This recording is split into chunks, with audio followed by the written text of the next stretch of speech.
The space station floated quietly in the darkness of space. It was big, shaped like a wheel, spinning slowly around a beautiful gas giant planet. The planet had rings of ice and dust that sparkled in the light of a distant star. Inside the station, the hallways were clean and bright. Everything was white and silver. The floors shined like mirrors. This was the Galactic Academy, and it was famous across 100 different worlds. Students from many alien species walked through the corridors. There were tall ones with blue skin and short ones with many arms. Some had fur, some had scales, and some looked like floating jellyfish that glowed in soft colors. They all came here to learn about science, art, and how to get along with each other. For thousands of years, the different species of the galaxy had lived in peace. War was something they only read about in old history books. Violence was rare, almost forgotten. The Academy had been running for 300 years. In all that time, no student had ever been seriously hurt. The worst injury anyone could remember was when a Xanthari student had bumped his head on a doorframe. The medical staff had treated it like a major emergency. They had sensors everywhere watching for danger. Fire suppression systems, air quality monitors, temperature controls. Everything was designed to keep the students perfectly safe. Then Katie Morrison arrived and everything changed. Katie was 17 years old. She had brown hair that she usually tied back in a ponytail, and green eyes that seemed to notice everything. She was not very tall, maybe 5.5 feet, and she looked ordinary by human standards. But to the other species at the Academy, she was fascinating and a little bit scary. She was the first human student ever accepted to the Galactic Academy. Earth had only recently made contact with the rest of the galaxy. When the Galactic Council had examined Earth, they had been shocked. They classified it as a Class 12 Deathworld. That was the highest danger rating possible. Earth had volcanoes that could destroy entire regions. It had storms that could flatten cities. It had earthquakes, tsunamis, tornadoes, and hurricanes. The weather could kill you. The animals could kill you. Even some of the plants could kill you. Most species in the galaxy evolved on calm, peaceful worlds. Their home planets had gentle weather and friendly animals. The idea of a world that actively tried to kill its inhabitants was horrifying to them. But humans had not just survived on Earth, they had thrived. They had spread across the entire planet, adapting to every environment from frozen tundras to scorching deserts. The teachers at the Academy had been warned. Handle the human student with caution. Expect the unexpected. Do not make any sudden moves around her, but also give her a chance. The Galactic Council believed that humanity could contribute something valuable to the galactic community, even if they were not quite sure what that was yet. Katie tried her best to fit in. She was polite and friendly. She smiled a lot, showing her teeth, which made some of the herbivore species nervous. Those teeth looked sharp to them, predator teeth, even though humans were technically omnivores. She made friends with a Xanthari student named Vix. Vix was tall and thin, with purple skin and sensory stalks on her head that waved around when she was curious or excited. Vix was gentle and kind, and she thought Katie was wonderful. Katie also became friends with Noro, a Pelion who looked like a large, fluffy bear with 6 legs and no eyes. Pelions sensed the world through vibrations and smells. Noro was shy and cautious, but he appreciated that Katie always announced herself when she entered a room so she would not startle him. In classes, Katie struggled with some subjects. The mathematics was far more advanced than anything she had studied on Earth. The physics included concepts that humans had not even discovered yet. She had to work twice as hard as the other students just to keep up. But in other areas, she excelled in ways that puzzled her teachers. There was a class called Crisis Simulation. It was meant to teach students how to stay calm during emergencies like fires or equipment failures. The simulations were very mild by human standards. A door would malfunction, or the lights would flicker and students had to find their way to a safe area. Most students found these exercises stressful. Some would panic and freeze. Others would make poor decisions and get lost in the simple maze. Katie walked through every simulation like she was taking a casual stroll. When the lights went out, she did not panic. She remembered the layout of the rooms and moved confidently in the darkness. When a door was blocked, she immediately found another route. When fake smoke filled a corridor, she stayed low and covered her mouth without being told. The instructor watched her with growing concern. This was too easy for her. It was not normal. One day, the instructor pulled Katie aside after class. His name was Torvin, and he was a Pelion like Noro, but much older and more experienced. He spoke to her gently, his voice humming in a frequency that Katie had learned to understand. "Katie, I must ask you something. These simulations, they do not seem to affect you at all. Why is that?" Katie shrugged. "I guess they are just not that scary. We do drills like this all the time on Earth. Fire drills, earthquake drills, active shooter drills. We start practicing when we are little kids." Torvin was quiet for a long moment. "Active shooter drills? I do not understand. What is that?" Katie explained, and Torvin was horrified. The idea that human children had to practice hiding from people who might try to kill them was beyond his understanding. What kind of world was Earth? What kind of species was humanity? But Katie did not think it was strange. To her, it was just normal life. You prepared for dangers because dangers were real. You stayed alert because the world could be unpredictable. You learned to handle stress because stress was a part of living. The academy was a wonderful place, though. Katie enjoyed her time there. She loved learning about other species and cultures. She loved the peaceful atmosphere. For the first time in her life, she felt truly safe. There were no cars to worry about, no diseases, no crime. Everything was controlled and monitored. It was paradise, but paradise never lasts forever. Far away from the academy in the darker parts of the galaxy, there lived a species called the Krell. They were not like the peaceful species that attended the Galactic Academy. The Krell were hunters. Their entire civilization was built around the concept of the hunt. They were apex predators on their homeworld, and they had never forgotten their nature even after they reached the stars. The Krell were big and strong. They stood 7 feet tall on average, with thick armor plating covering their bodies. Their skin was dark gray, almost black, and as hard as metal. They had 4 arms, each ending in claws that could tear through steel. Their heads were angular and fierce, with mandibles that clicked when they spoke. Their eyes were yellow and cold, the eyes of a creature that saw other beings as either rivals or prey. Long ago, the Galactic Council had forced the Krell to become civilized. They made laws against hunting sentient beings. They made the Krell join the galactic community and follow its rules. Most Krell had adapted. They became traders, engineers, and even diplomats. They channeled their aggressive nature into competitive sports and business. But some Krell clans still followed the old ways in secret. They believed that their ancestors had been right. The strong should hunt. The skilled should take trophies. The worthy prey should be sought out and challenged. These clans operated in the shadows, avoiding the law, hunting in places where no one would notice or care. Then they heard about humanity. News spread through the underground networks. A new species had joined the galaxy. They came from a Class 12 Deathworld. They were survivors, fighters, predators in their own right. The Galactic Council was afraid of them. They had classified them as potentially dangerous. To the old clans of the Krell, this was the most exciting news in centuries. Finally, a worthy challenge. Finally, prey that would fight back. Finally, a trophy worth taking. A Krell war leader named Drax gathered his hunting party.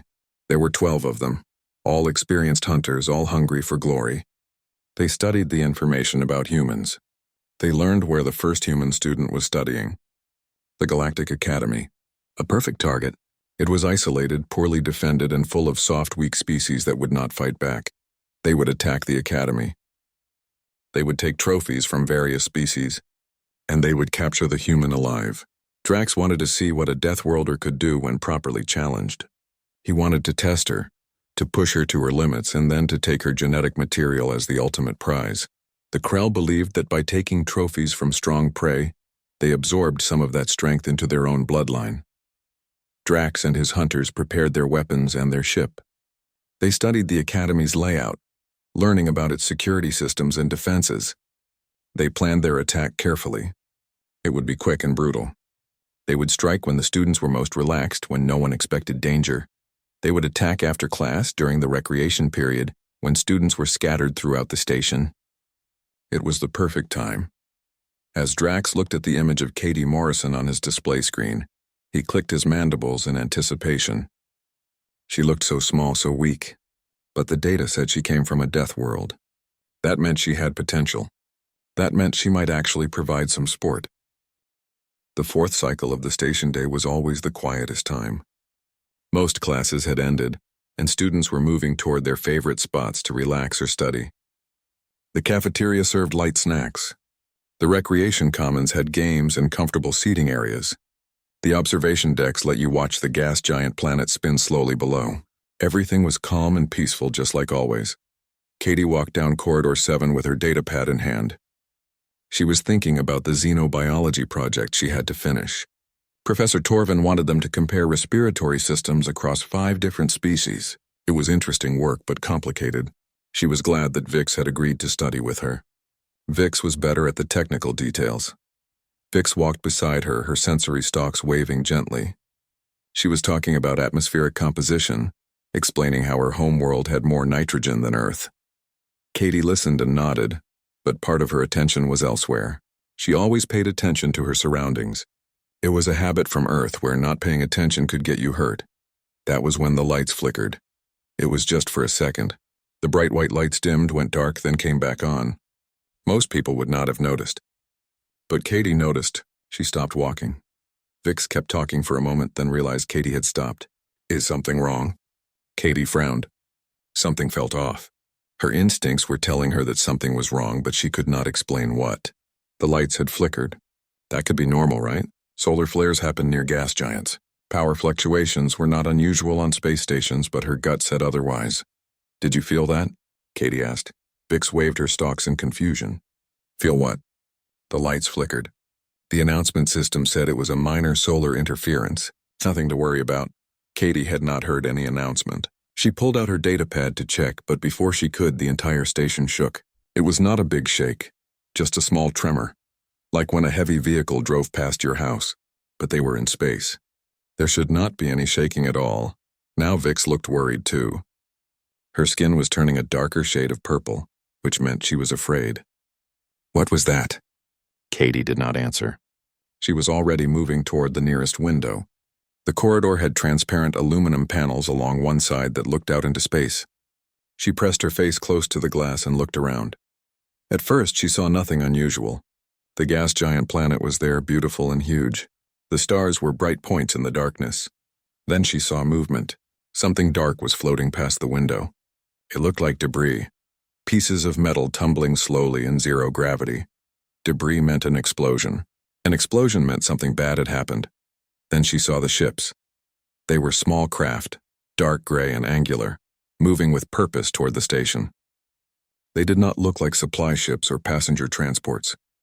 They looked like military vessels, predators closing in on prey. Katie's heart rate increased. Adrenaline started pumping into her bloodstream. Her body was preparing for danger before her mind had fully processed what she was seeing. Vix, we need to move now. What? Why? I don't understand. Then the explosion happened.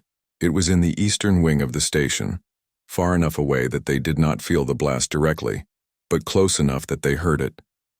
The sound was muffled, traveling through the metal structure of the station. Alarms started blaring. Red lights began flashing in the corridors. The intercom system crackled to life. But instead of the headmaster's calm voice giving instructions, there was static. Then there was breathing, heavy and rough. Then there was a laugh, low and cruel. A voice spoke. It was deep and growling, speaking in Galactic Common, but with an accent Katie had never heard before. Greetings, younglings of the soft species. You are now the property of the Krell hunting clan. We have come for trophies. Do not resist, and your deaths will be swift. Resist, and they will be slow.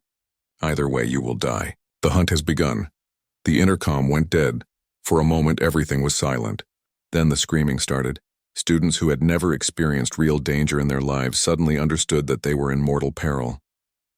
They panicked. Some ran in random directions. Some froze where they stood. Some started crying. The teachers tried to maintain control, but they were just as scared as the students. Vix was shaking. Her stalks had gone completely flat against her head. The Krell? But they are not allowed to hunt anymore. The council banned it. They would not dare attack an academy station. Would they? Katie was not thinking about politics or laws. She was thinking about survival. Her mind was working fast, processing information, making decisions. The station was under attack. Armed hostiles were inside. Students were in danger. She needed to act. She grabbed Vix's arm. Listen to me. We need to get everyone together. The safe rooms are a bad idea. What? No. The protocols say we should go to the nearest safe room and lock ourselves in until help arrives. Those protocols were written by people who have never been hunted, Katie said. Her voice was calm but firm. Safe rooms are traps. The Krell will just go door to door and break them open one by one. We need to gather everyone in the central hub where we can defend a single position. Vix looked terrified, but she nodded. Okay, what do we do? Katie looked around. There were about 20 students in this corridor, all of them panicking. She raised her voice. Everyone, listen to me.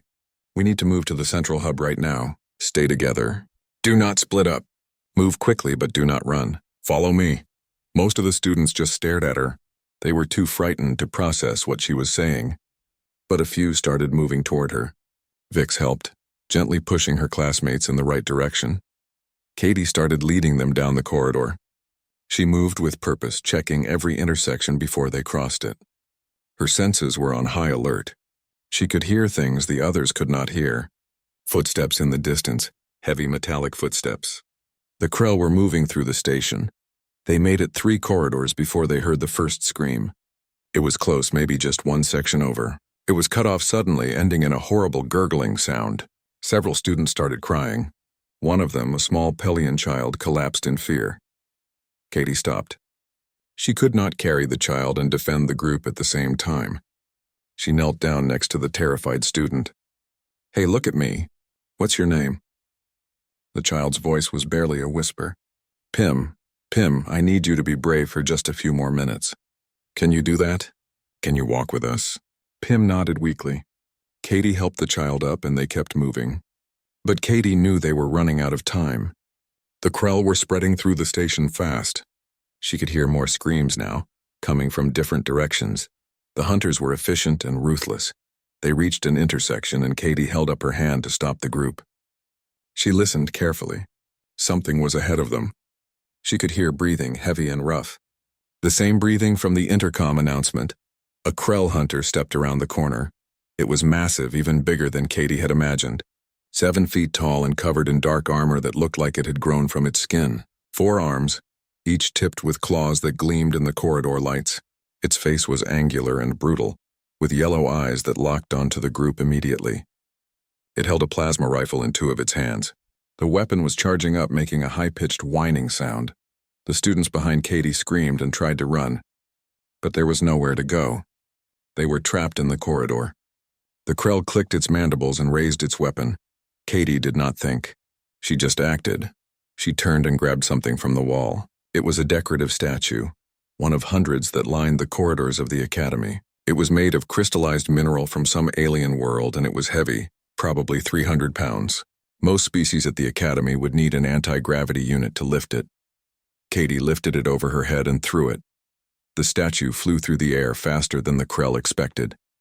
It hit the hunter in the head with a sound like a hammer hitting an anvil. The Krell staggered backward. Its plasma rifle discharged into the ceiling, melting a hole in the metal. Then the hunter fell, crashing to the floor with a heavy thud. For a moment, everyone was frozen in shock. The students could not believe what they had just seen. Katie had just taken down a Krell hunter with a statue.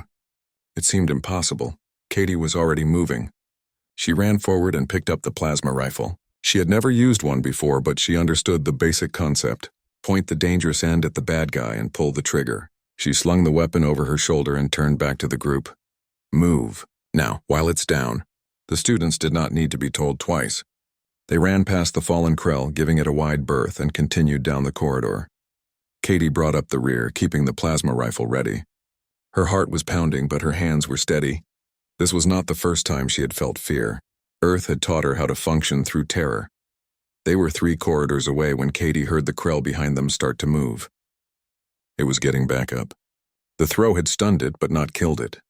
She had bought them time, but not much. Faster, she urged the group. The central hub is just ahead. They burst into the central hub, a large circular room with high ceilings and multiple exits. There were already other students there, maybe 50 of. Deep in the security center of the Galactic Academy, 3 monitors were still working. Most of the surveillance system had been damaged in the initial attack. But these 3 cameras kept recording. They were positioned in key areas of the station, and they captured everything that happened next. Later, military experts from across the galaxy would study this footage frame by frame. Scientists would analyze it. Historians would archive it. It would become the most watched security footage in galactic history. The first camera was designated 7A. It covered Corridor Junction 12, a T-shaped intersection near the science labs. The timestamp showed that it was 14 minutes after the attack began. Katie Morrison appeared on screen, moving carefully along the wall. She had left the central hub to search for more survivors. The other students had begged her to stay, but she could not just hide while people were in danger. She moved like someone who had been trained, even though she had never received military training. Her movements were economical and purposeful. She checked corners before crossing them. She kept her back to the wall. She moved quietly. A Krell hunter entered the frame from the opposite direction. This one was different from the first. It was larger, with more decorative scarring on its armor. It carried a plasma rifle in 2 hands and some kind of blade weapon in a 3rd hand. This was an experienced hunter, confident and dangerous. The Krell saw Katie and stopped. Its mandibles clicked together, a sound that might have been laughter. It raised its plasma rifle slowly, taking its time. This was sport to the hunter. It wanted to savor the moment. It had found the human, the ultimate trophy. It would kill her slowly and take great pride in the achievement. Katie did not run. That was the first thing that surprised later viewers. Any other species would have fled in terror. But Katie just looked at the Krell calmly, assessing the situation. Her mind was working fast, calculating distances, angles, and options. The Krell clicked its mandibles again and spoke in broken galactic common. "Deathworlder, I have heard much about your kind. Let us see if you are worthy prey." Katie saw an alcove to her right. Inside it was a decorative statue, similar to the one she had used before. But this one was different. It was not crystallized mineral. It was bronze, sculpted to represent some ancient Xanthari leader. And it was bolted to a pedestal. The Krell began to squeeze the trigger on its plasma rifle. The weapon started to charge, glowing with building energy.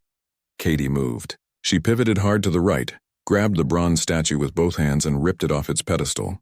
The bolts holding it down sheared off with a screech of metal. The statue probably weighed 300 pounds. Katie lifted it like it was a baseball bat and swung it in one smooth motion. The Krell tried to adjust its aim, but it was too slow. The statue connected with the side of the hunter's head with tremendous force. The sound was captured clearly by the camera, a deep metallic clang that echoed through the corridor. The Krell's head snapped to the side. Its yellow eyes went blank. It dropped its weapons and fell like a tree being cut down, hitting the floor so hard that the camera shook. Katie dropped the statue and picked up the Krell's plasma rifle. She checked it quickly, found the power indicator, and saw it was fully charged. Good. She took the blade weapon too, tucking it into her belt. Then she kept moving, leaving the unconscious hunter behind her. The second camera to capture important footage was camera 12OC. It was positioned in the eastern stairwell, a vertical shaft that connected 3 levels of the station. The camera looked down from above, giving a clear view of what happened. 15 students were trapped on the lower landing. They were mostly Xanthari and Pelian younglings, the smallest and most vulnerable students in the academy. 2 Krell hunters had cornered them there. The students were huddled together against the wall, doing what prey animals do when they are caught. They made themselves small. They stayed very still. They hoped the predators would somehow overlook them, but the Krell were not going to overlook them. The hunters were taking scans of the students with handheld devices, documenting their catches like trophy collectors. They were in no hurry. They had all the time in the world. Then the maintenance panel in the ceiling opened, and Katie dropped down. She fell 10 feet and landed directly on the back of the first Krell. Her legs wrapped around its torso. Her right arm went around its neck. Later analysis would identify this as a combat technique called a rear naked choke, something that human martial artists had been using for centuries. It was designed to cut off blood flow to the brain, causing unconsciousness in seconds. The Krell was much stronger than Katie. Its natural strength could bend steel bars. It should have been able to throw her off easily. But Katie had positioned herself perfectly. She had her center of gravity low and her grip locked in tight. The Krell thrashed wildly, slamming backward into the wall, trying to crush Katie between its armored body and the hard surface. Katie held on. Her muscles were evolved for endurance, for holding grips for long periods, for climbing and hanging. Her ancestors had swung through trees and climbed cliffs. Her body knew how to hold on even when every instinct screamed to let go. The Krell's movements became weaker. Its forearms flailed uselessly.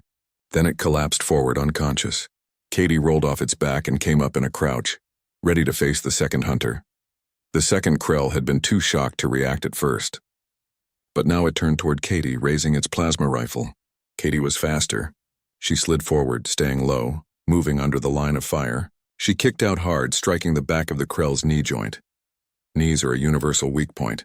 Almost every bipedal species has them, and they all bend basically the same way. The Krell's leg buckled. As the hunter fell forward, Katie grabbed its plasma rifle and wrenched it to the side. The weapon discharged, melting a hole in the far wall. Then Katie swung the rifle like a club, connecting with the side of the Krell's head. The hunter went down. Katie stood over it, breathing hard, her green eyes scanning for more threats. When she was sure the area was clear, she turned to the students. They were staring at her with wide eyes. They had just watched a human take down 2 Krell hunters in under 30 seconds. They did not understand what they were seeing. How could someone so small be so dangerous? "Come on," Katie said gently. "It's not safe here. We need to get you to the central hub." One of the Zenthari students found her voice. "How did you do that?" Katie helped the student to her feet. "Practice. Earth is not a safe place. You learn to defend yourself or you don't survive. Now come on, follow me." She led them up the stairwell, checking each level before they proceeded. The students followed her like she was some kind of warrior goddess.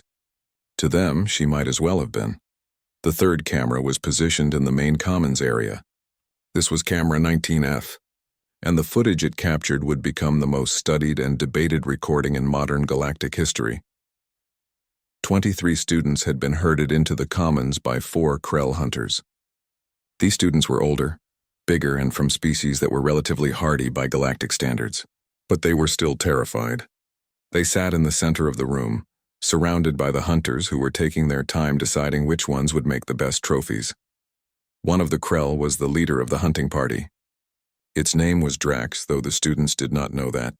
Drax was massive even by Krell standards, standing nearly 8 feet tall. It had decorative scars covering its armor, and wore trophies from previous hunts on its belt. It was scanning the students with a specialized device analyzing their genetic material. "These are weak," Drax growled to its companions.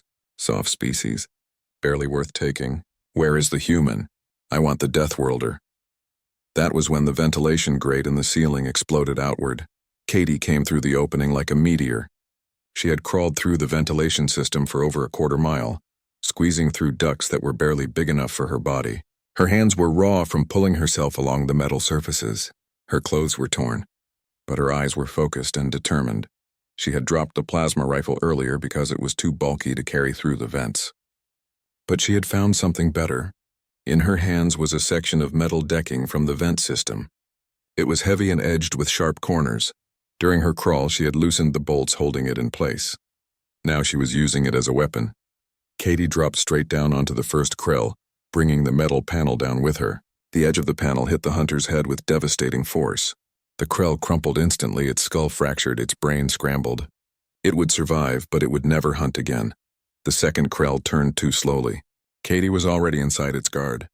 She had grabbed a fire extinguisher from the wall as she dropped. She pulled the pin and aimed the nozzle at the hunter's face. Carbon dioxide erupted in a freezing cloud, flooding into the Krell's respiratory system. The hunter clawed at its own face, gasping for air that would not come.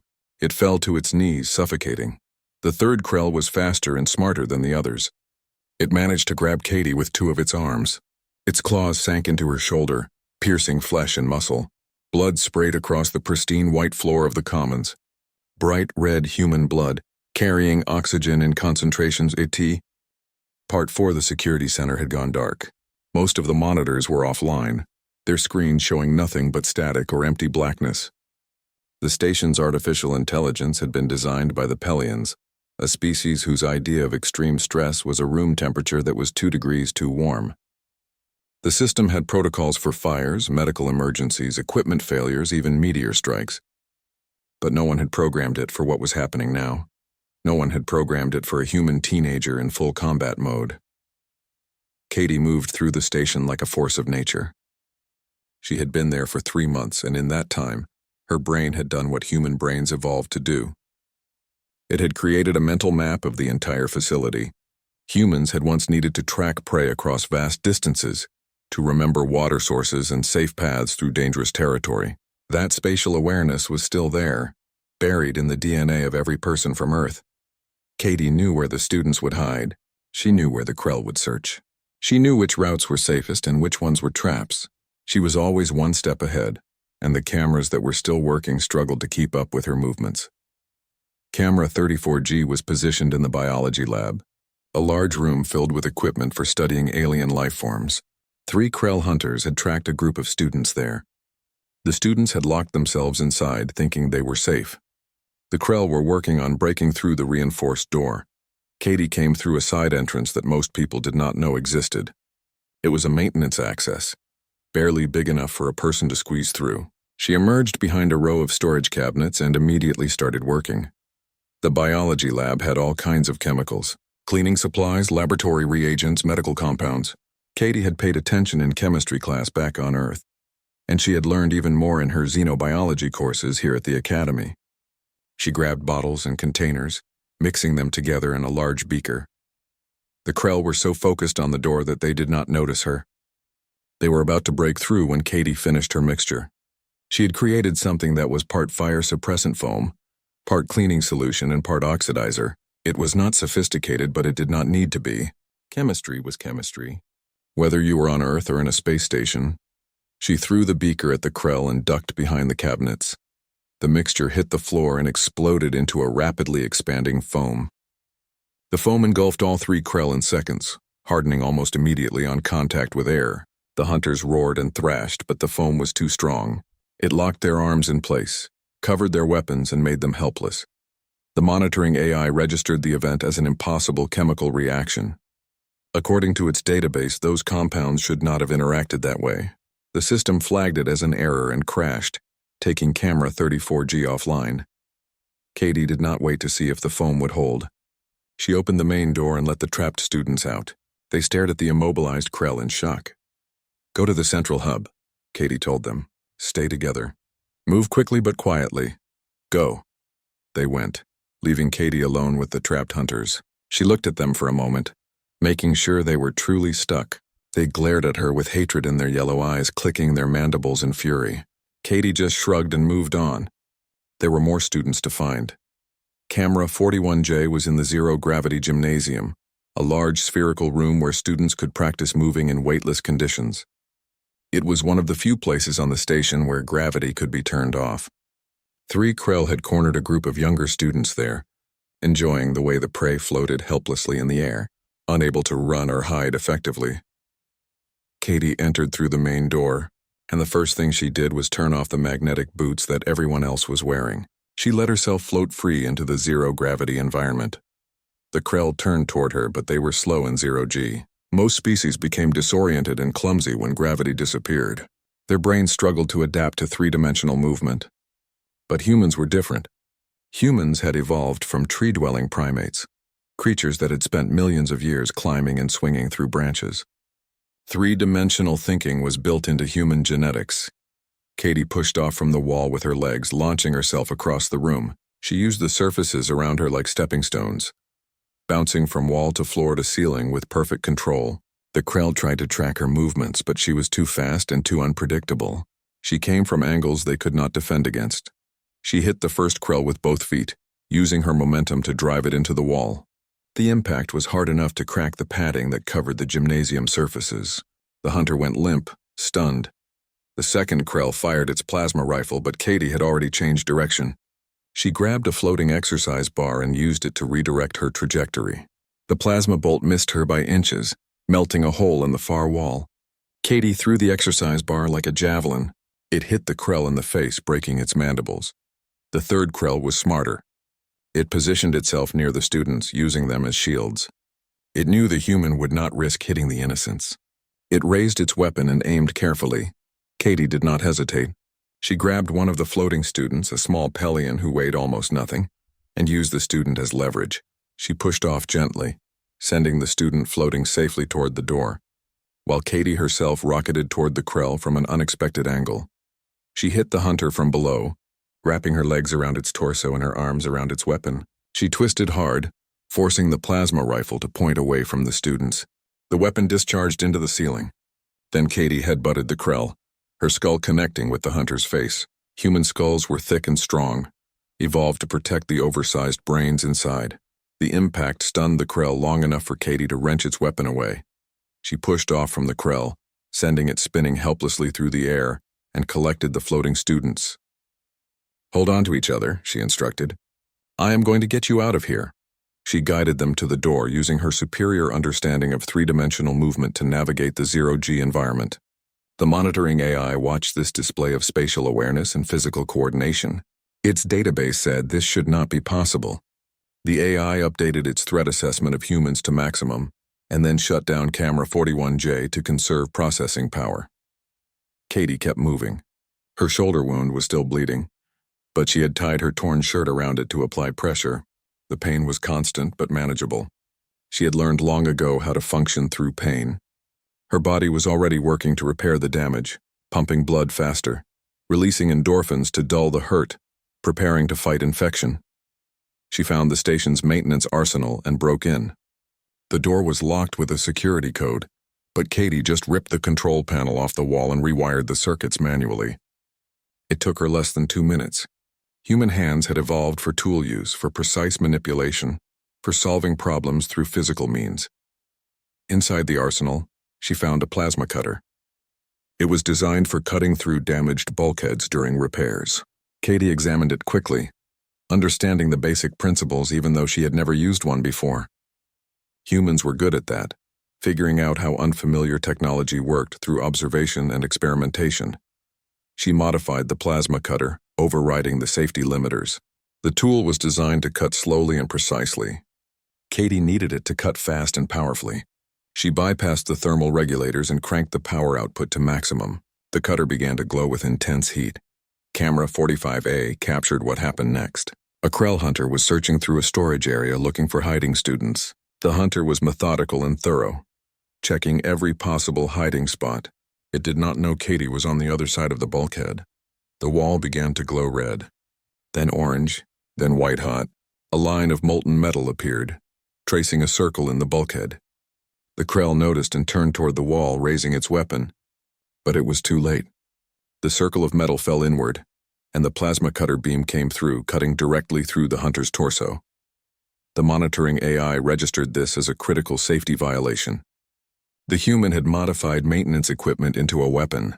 The AI attempted to lock down all tool access across the station. Katie responded by punching through the nearest control panel and manually rewiring it to give her override authority. The AI had no protocol for percussive maintenance performed during active combat situations. As Katie moved deeper into the station, more cameras failed. Some shut down because the AI could not process what it was seeing. Some were destroyed by the fighting. Some simply gave up trying to track the impossible human who kept doing things the database said could not be done. She had been fighting for over an hour now. Most species would have collapsed from exhaustion, but humans had evolved for endurance. Human ancestors had hunted prey not by being faster or stronger, but by simply refusing to stop. They would track an animal for days if necessary, following it until the prey collapsed from exhaustion.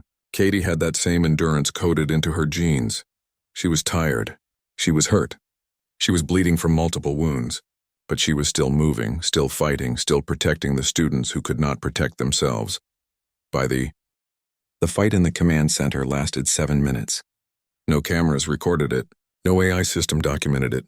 The only witnesses were 3 hostages who were too terrified to watch most of it. But they would tell the story later, and their words would spread across the galaxy like wildfire. When it was over, Drax lay unconscious on the floor. Katie stood over him, barely able to stand herself. She had used every trick she knew, every technique she had learned, every advantage her Deathworld evolution had given her. She had turned the command center itself into a weapon, using the equipment, the furniture, the very structure of the room against the Krell leader. She freed the hostages with shaking hands. The headmaster, an elderly Xanthari named Administrator Vex, stared at her with wide eyes. He had seen students come and go for decades. He had taught peaceful species how to cooperate and understand each other. He had never imagined that one student, one small human girl, could defeat an entire hunting party of the most feared predators in the galaxy. Katie helped them to their feet. "Are you okay? Can you walk?" Vex nodded slowly. "I am unharmed. Thanks to you. How did you do this? How is this possible?" Katie swayed slightly, dizzy from blood loss. "I just did what I had to do. That is all. Now we need to get everyone to safety and call for help." She led them out of the command center and back to the central hub. The walk felt like miles, even though it was only a few corridors. Every step was harder than the last. Her body was finally catching up with everything she had done. The adrenaline was wearing off and the pain was coming back stronger. When they reached the central hub, the students who had gathered there erupted in cheers. They had been listening to the sounds of fighting through the walls, not knowing what was happening, fearing the worst. When they saw Katie returning with the hostages, they knew she had won. Vix ran to her friend, her sensory stalks waving in relief and joy. "Katie, you did it! You saved everyone." Katie tried to smile, but the world was starting to spin. "Yeah, I guess I did. That is good." Then her legs gave out and she collapsed. Vix caught her, easing her down to the floor. The students crowded around, their celebration turning to concern. Professor Torvin pushed through the crowd, his medical training taking over. "Give her space. She needs air." He examined Katie's wounds with gentle movements. "These injuries are serious. She has lost a lot of blood. We need to get her to the medical bay immediately." They carried Katie to the medical bay. The station's doctor, a Pelian named Soro, was already there treating minor injuries from other students. When he saw Katie, he rushed over in alarm.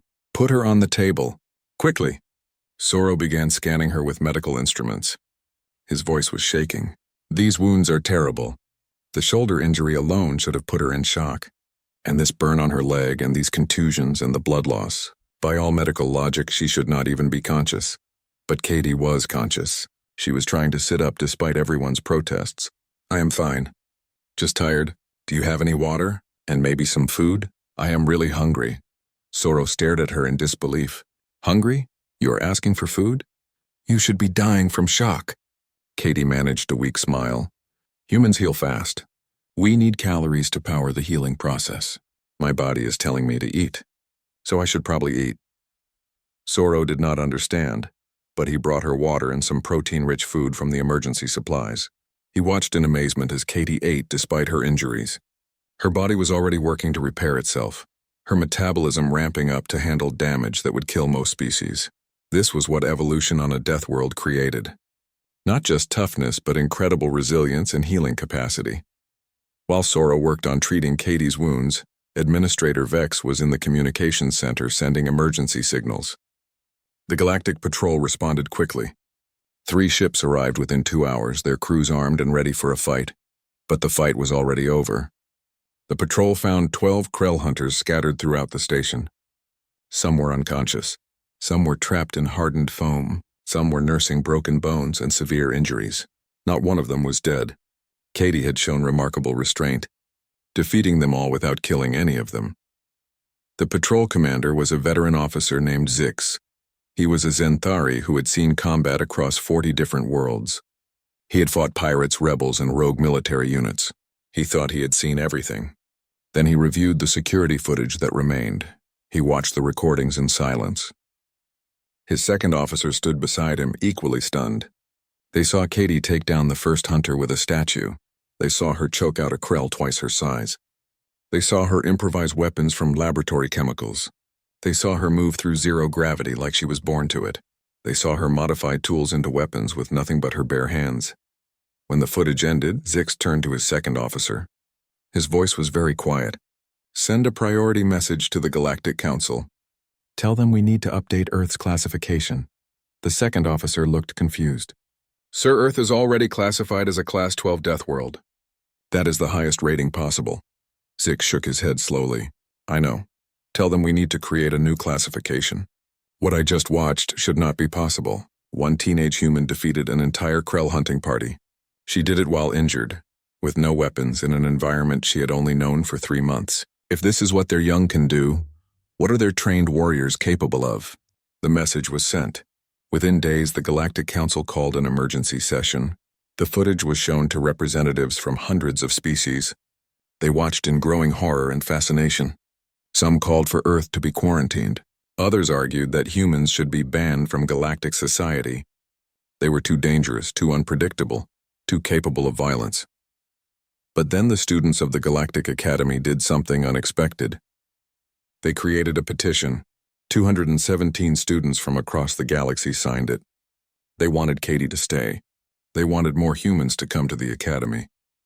Because they had learned something important. Peace was not just maintained by those who had forgotten how to fight. Peace was maintained by those who knew how to fight and chose not to. Katie Morrison had shown them that violence was not the same as evil. She had fought only to protect others. She had defeated the Krell but had not killed them. She had used her strength with restraint and her power with wisdom. The Krell themselves were put on trial.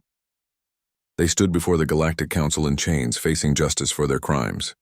Drax spoke for all of them. His words were recorded and would be studied for generations. "We have hunted the predators of 1,000 worlds," Drax said. "We have taken trophies from species that your civilizations call legendary. We thought we understood what it meant to be a hunter. We thought we were the apex predators of the galaxy." He paused, his mandibles clicking softly. "We were wrong. That human, that small female who should have been easy prey, she taught us what true predation means. She is what we were millions of years ago, before we softened, before we forgot. Every movement she made was perfect. Every decision was optimal. Every improvisation was brilliant. She is a hunter who evolved on a world that never stopped trying to kill her. She is what we pretended to be." The council listened carefully. They had to decide what to do about humanity. Were humans too dangerous to join galactic society? Or were they exactly what the peaceful galaxy needed? The debate went on for months. Scientists studied the footage, trying to understand how Katie had done what she did. Evolutionary biologists wrote papers about Deathworld adaptations. Military strategists analyzed her tactics. Psychologists tried to understand her mindset. Meanwhile, Katie recovered from her injuries. Human healing was faster than expected, but it still took weeks.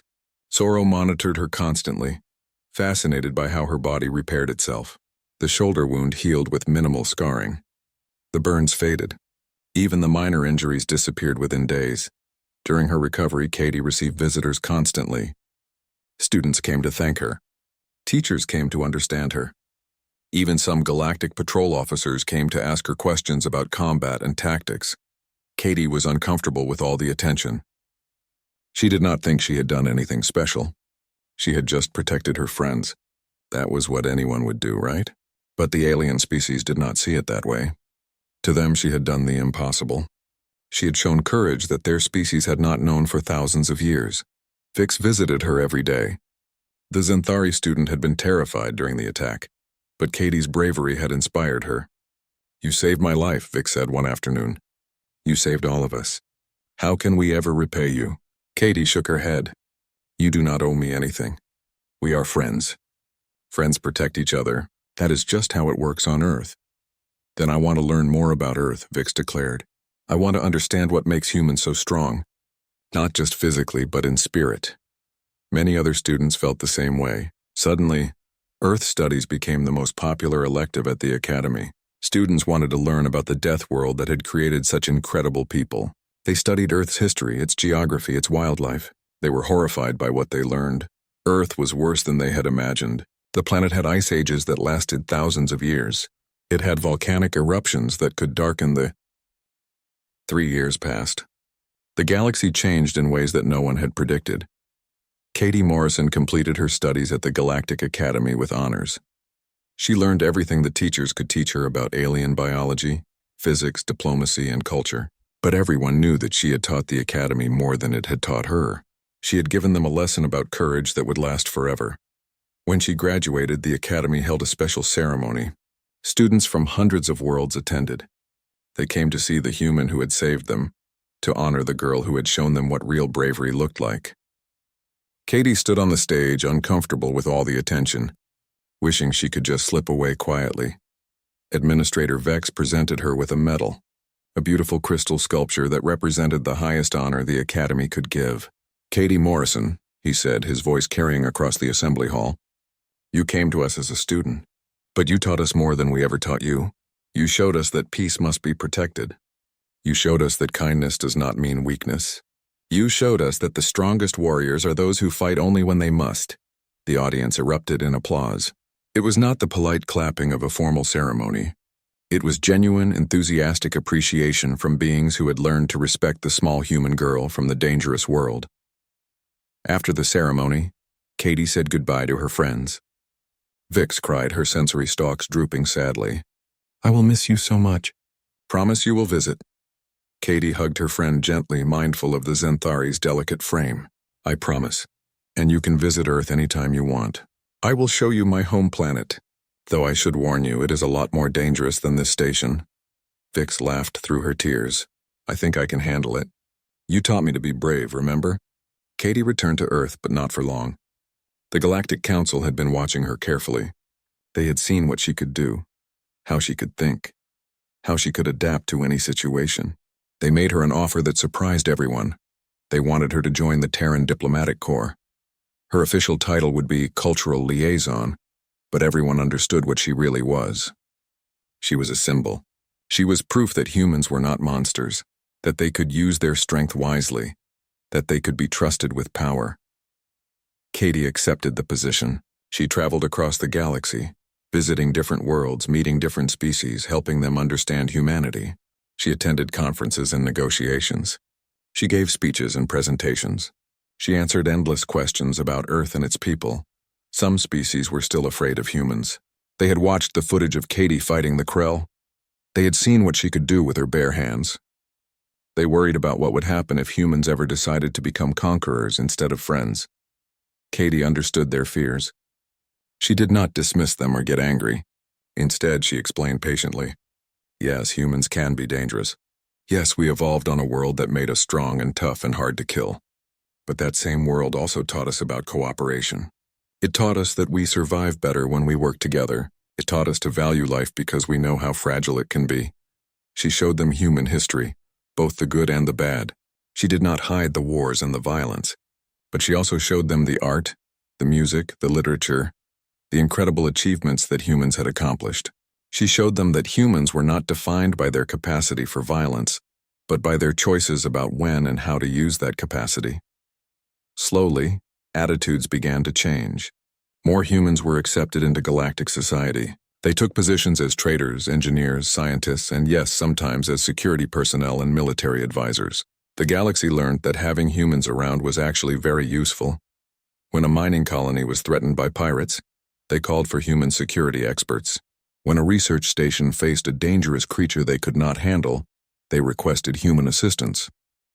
When a diplomatic mission went into hostile territory, they asked for human escorts. Humans became known as problem solvers, people who could handle situations that made other species panic. The Galactic Academy started a new program 3 years after Katie's graduation. It was called Combat Readiness and Crisis Management, and it was taught by instructors from Earth. The classes were incredibly popular. Students lined up to enroll, eager to learn the skills that had saved Katie's life and the lives of everyone at the Academy. The classes were hard. Most students struggled with concepts that humans found obvious. The idea of acceptable losses, the principle of fighting through pain, the strategy of tactical retreats. These things did not come naturally to species that had evolved in peaceful environments. But they tried, and the human instructors were patient with them. One of the instructors was a man named Jake Brooks, a former soldier who had served in Earth's military before joining the Diplomatic Corps. He often told his students about Katie Morrison. "She is famous now," he would say. "But back home on Earth, she was just a normal kid. She played sports, she did her homework, she hung out with her friends. What she did at the academy, that is what any human would do if their friends were in danger. That is just who we are." The students found that hard to believe. To them, Katie was a legendary warrior, someone exceptional even among humans. But Jake insisted it was true. Every human has that same instinct. Every human has that same refusal to give up. It is in our DNA. We come from a world that tried to kill us for millions of years, and we survived by being stubborn and smart and determined. That is the human way. As more humans joined galactic society, other species began to understand what Jake meant. They worked alongside humans and saw it for themselves. Humans did not give up easily. When faced with impossible problems, humans found creative solutions. When confronted with danger, humans stepped forward instead of backing away. When friends were in trouble, humans would risk everything to help them. It was not that humans were fearless. They felt fear just like everyone else, but they had learned over millions of years of evolution how to function through fear. They had learned that being afraid did not mean you had to run away. Sometimes it meant you had to stand and fight. Katie continued her work as a cultural liaison. She visited dozens of worlds, met thousands of beings from hundreds of species. She made friends everywhere she went. She also made some enemies, beings who still believed humans were too dangerous to trust. But she handled them with the same calm determination she had shown during the attack at the academy. She never forgot what had happened that day. She still had scars from the wounds, faint lines on her shoulder and leg that reminded her of the fight. Sometimes she had nightmares about it, waking up in the middle of the night with her heart racing. But she did not let the trauma define her. She had survived. Her friends had survived, and that was what mattered. One day, 5 years after the attack, Katie returned to the Galactic Academy. They had invited her to speak at a special memorial ceremony. The Academy had installed a new memorial in the central hub, right where Katie had made her stand against the Krell. It was a simple plaque made of dark metal, with words written in multiple languages. The plaque read simply, "On this day, we learned that the greatest warriors are not those who seek battle, but those who end it when all others have fallen." Katie stood before the memorial with mixed feelings. She was honored, of course, but she was also a little sad. She wished the attack had never happened. She wished no one had ever been in danger. She would rather be remembered as a good student than as a warrior. But Administrator Vex explained it to her. "We do not honor you because you fought. We honor you because you protected. You could have run. You could have hidden. You could have saved yourself. But you chose to save others instead. That is what makes you a hero." Katie gave her speech to the assembled students and staff. She talked about fear and courage. She talked about the importance of preparation. She talked about the value of peace and why it was worth protecting. And she talked about Earth, her dangerous, beautiful homeworld, and how it had shaped her into the person she was. "I am not special," she told them. "I am just a human. I come from a world that taught me to survive, to adapt, to overcome. But every world teaches its children something valuable. You come from peaceful worlds, and that is beautiful. You have kindness and gentleness that humans sometimes struggle to learn. We all have our strengths. The key is learning from each other." After the ceremony, Katie visited the security office. They showed her the vault where they kept the broken cameras and corrupted data files from that day. She looked at the damaged equipment with a strange feeling. These machines had tried to capture what she had done, but they had failed. They had not been built to record something like that. "Why do you keep these?" she asked the security chief. The chief, a Zenthari named Security Officer Lim, smiled. "They remind us that some things cannot be measured or recorded. Some things are too powerful, too determined, too human to fit into our systems. It is a good reminder to stay humble." Katie nodded slowly. She understood. The cameras had broken, but the lesson had survived. The footage had failed, but the story had spread. And that story would continue to echo across the galaxy for generations to come. Years continued to pass. More humans joined the galactic community.